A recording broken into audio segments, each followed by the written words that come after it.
everybody, welcome back to the channel. A huge thank you, first of all, before we get to the lesson, to everybody who's newly subscribed to the channel. Appreciate you being here. I've been out of the video game for a minute, so thanks everybody for sticking around and supporting. All last year when I hurt my wrist, couldn't play, barely made any videos, got kind of dark for a minute, but now I'm back playing, excited to get the channel rolling again. So if you guys have any thoughts, comments, questions, drop them in the comments down below. So let's get into it. I had a student the other day who was working through the Sultans of Swing solo, great Dire Straits tune. And there's this kind of iconic arpeggio shred lick at the end of his solo, towards the very end of the song. And one of my favorite things to do when I'm learning licks in a solo is to take them out. And I'm a big fan of kind of dissecting them, figuring out how they work, and then putting them into my playing in other places, seeing where I can plug them in, and then I try to improvise with them. So what I want to do today is show you guys the main lick, then we'll break it down, and I'll show you kind of the concepts of why it works, and then how you can implement this into your playing right away. I made some PDFs of all this stuff. It's downloadable from my website, and then I've written out a couple of different exercises that use these concepts in different ways, just for you guys to have some fun and see how I would maybe apply this in my own practice. So, okay, first of all, the lick. He's really famous for playing fingerstyle. I'm pretty sure he's not using a pick in this, but it sounds like this.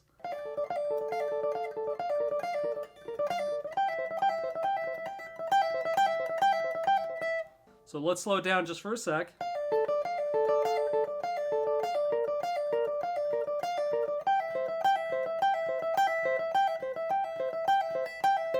One of the cool things about this is that it just uses 3 different triad shapes, and there's lots and lots of different ways to play triads on the guitar neck, but I thought that this was really instructive and kind of cool. So what he does is every time the chords change in the chord progression, he plays the triad from that new chord shape.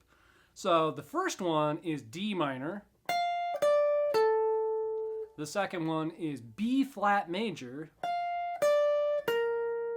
And the third one is C major. And so in the song, in the Dire Straits progression, it goes D minor for 1 measure, B flat for 1 measure, and then C major for 2 measures. So D minor, B flat, C, C again.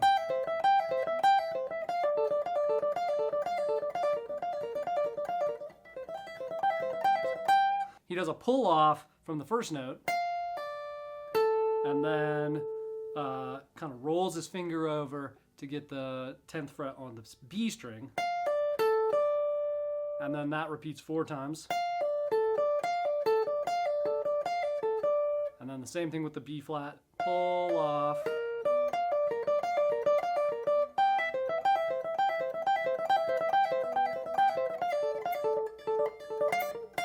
okay, you get the idea.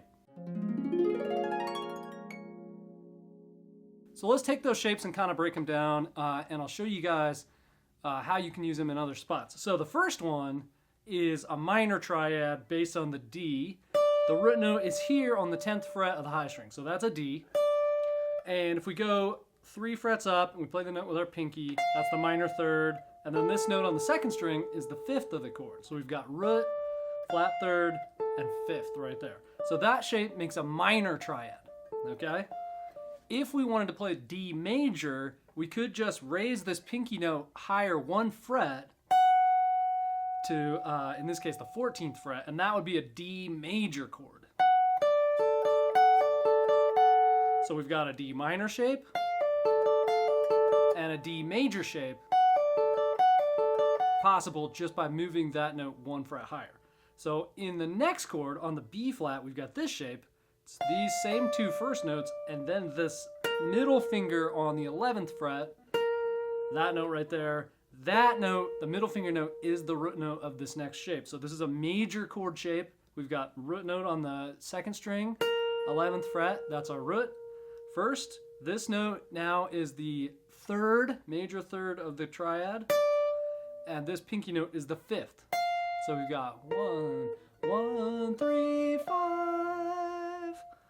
here being the root note. So if we wanted to take that shape and make it a minor triad, we could flat the 3, right? So we'll take this 3 and go down a fret. So in that case, it would give us a shape that goes 11th fret, 9th fret, 13th fret. So this would be a B flat minor triad.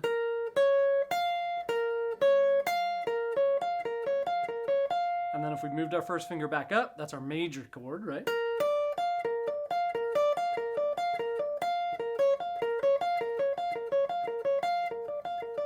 So now we've got major and minor triad shapes with the root note on the high string, and we've got major and minor triad shapes with the root note on the second string. So now what we're gonna do is try to get used to moving those shapes around the neck. All right, so I've written out just a couple exercises for you guys to try with me. The first one is we're gonna take a really easy chord progression, like the chord progression to Brown Eyed Girl, Van Morrison, which goes G, C, G, D. Okay, so let's just try playing G major, which would be here at the 3rd fret. It's gonna go 7, 3, 3. And then for C major, we're just gonna take the same shape and move it up to the 8th fret, G major.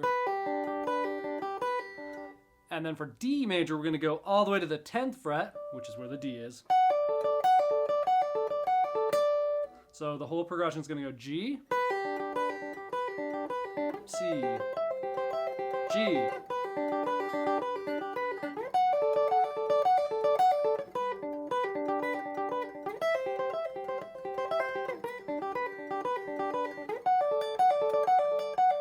We could even go up to this high G up here, 15th fret.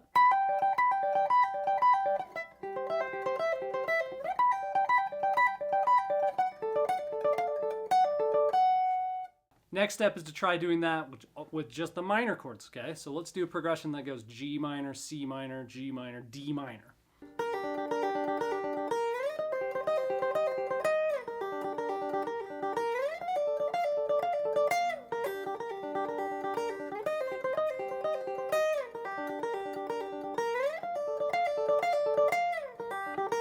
Okay, so that was taking the triad shapes where the root note was on the high string and moving them around up and down the neck throughout a chord progression.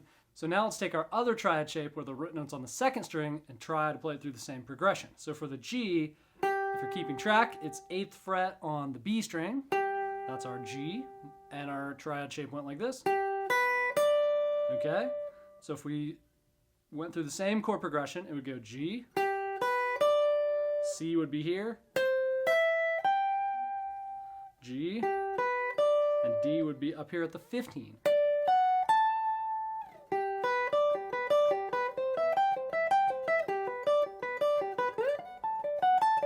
And I like to put on a click track and then practice doing different rhythms to it.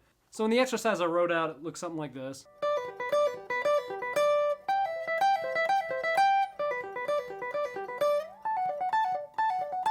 But you can practice it in different ways, try to vary up the rhythm, maybe do different hammer-ons or something, so it's like this.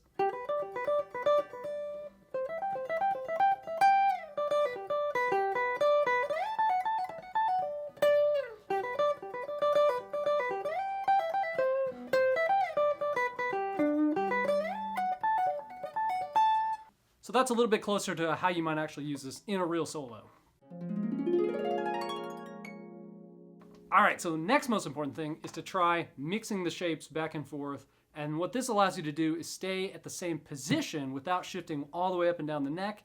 And so it's just a little bit easier while you're switching chords to stay in the same area of the neck. It's a little more efficient and faster probably. So for instance, if we started mixing from the same G we were just at, if we went to the other version of C, instead of coming up here, we could play the first C that we had, which was at the 8th fret, right? So we'd have G here, C here, back to G, and then D, we're going to go to the first D major we had.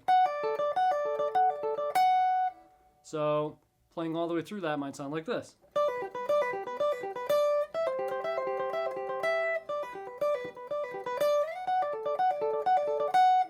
G, C, G, D.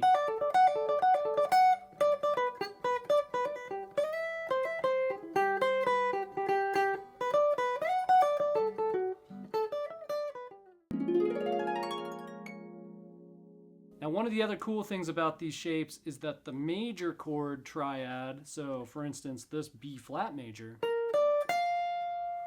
could also be used as the relative minor, which would be G minor, but it has a 7th. So this B flat major could also be used as a G minor 7. It works because this is the flat third of the minor chord, G minor, but it also goes to the 5th, and then the high note would be the flat 7. So this outlines a G minor 7 chord too. So that's one cool idea, is that the triad shapes are both major triads and minor 7th triads. So for instance, say we had a G minor progression that went G minor, C minor, G minor, D7. We could do G minor here, and then instead of switching to the C minor all the way up here, we could just play the C minor 7, which would be this. That's a C minor chord. You can hear the 7, 5, 3, 5, 7. So C minor 7 technically. Back to G. And then D major, just by coming down 1 fret.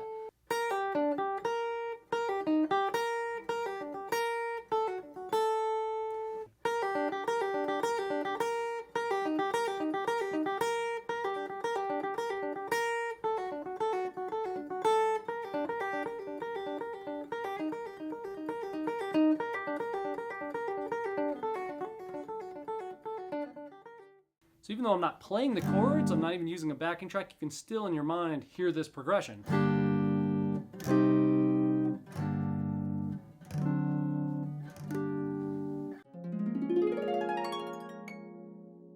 One last really cool idea that is worth practicing is stacking all of those triads going up the neck on the same chord.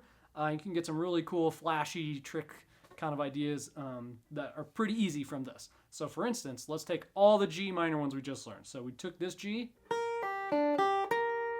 we had this G minor,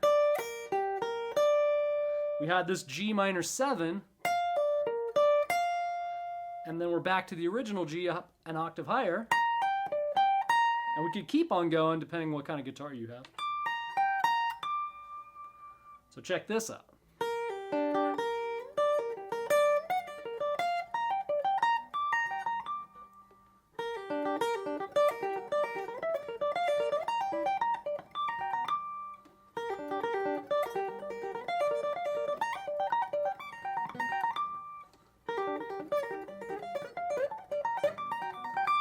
You can just kind of run them going up. You can run them going down. And that I was just doing pull off, hit the note. So there's a cool run you can play. You can try that with the C minor, right? It'd be.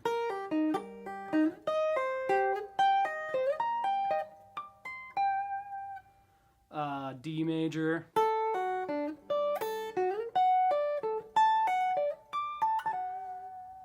Etc. So last thing, I would do, if this was me in my practice routine, I would put on a backing track to some kind of blues tune, like just a G minor blues, right?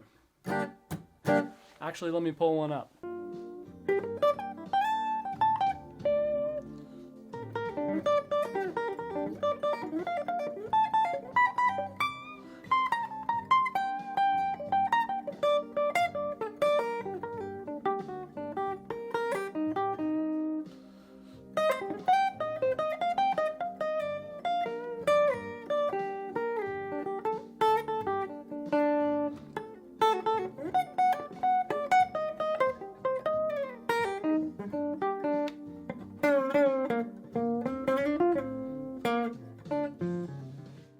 Alright, so I hope you guys got something out of that. Remember, you can download these PDFs to the exercises and the triad shapes directly from my website. I'll have links down below. Please hit subscribe, like, and comment. Let me know what you guys think. And also, if you have suggestions for future videos, drop them down below as well. And I'll see you in the next video. Peace.